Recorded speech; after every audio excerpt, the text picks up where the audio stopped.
Here's a look into today's Army as it celebrates its 242nd birthday and the centennial of the 1917 American Expeditionary Force that went over there.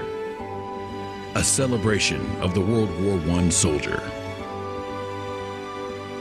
There are many who think wars can be won only from great distances and from space and from the air and from the sea. Unfortunately, those views are very, very wrong. War is an act of politics where one side tries to impose its political will on the other. And politics is all about people, and people live on the ground. We may wish it were otherwise, but it is not. Wars are ultimately decided on the ground where people live. 3,000 miles from home, an American army is fighting for you. Everything you hold worthwhile is at stake.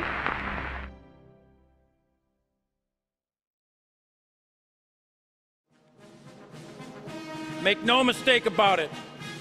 We can now, and we will remain in the future, retain the capability to rapidly deploy and we will destroy any enemy, anywhere, anytime.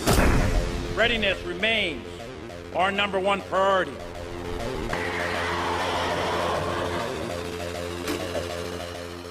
One of the things that I'm very proud of this Army is that no matter what challenges soldiers face, the Army continues to operate and accomplish its ultimate mission to win the wars for our nation.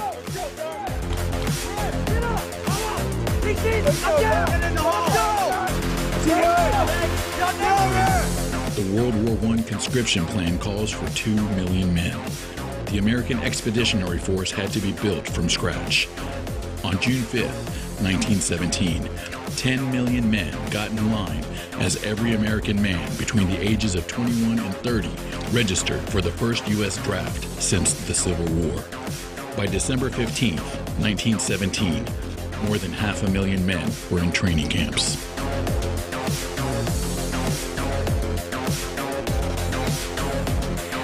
Only the hardest blows can win against the enemy we are fighting.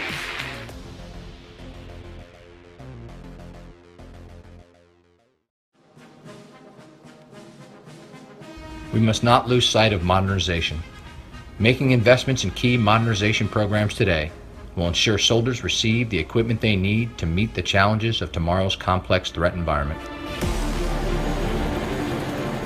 My belief is that we have to stay focused on a military that's so lethal that on the battlefield it will be the enemy's longest day and their worst day when they run into that force. We must not send tomorrow's soldiers into harm's way with yesterday's equipment.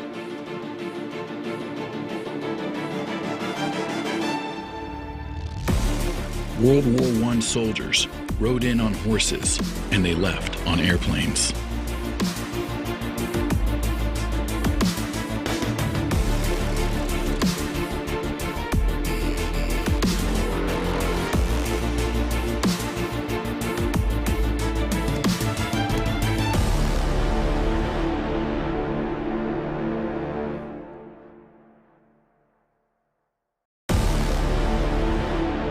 The Army is always in some state of repair.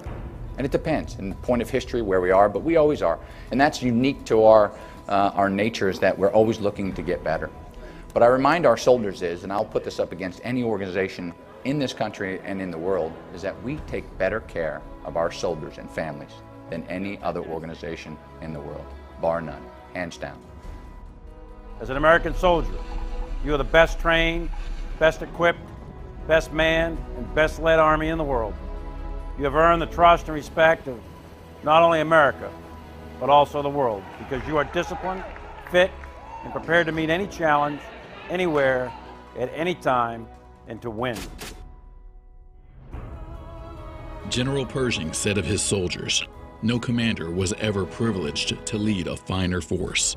No commander ever derived greater inspiration from the performance of his troops."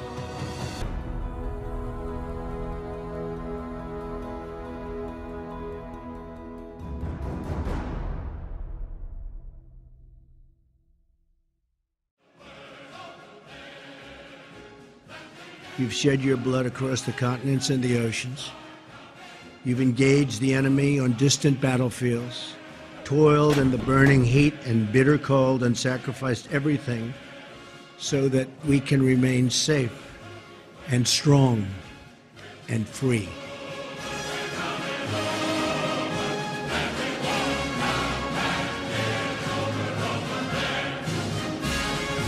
Happy birthday, Army.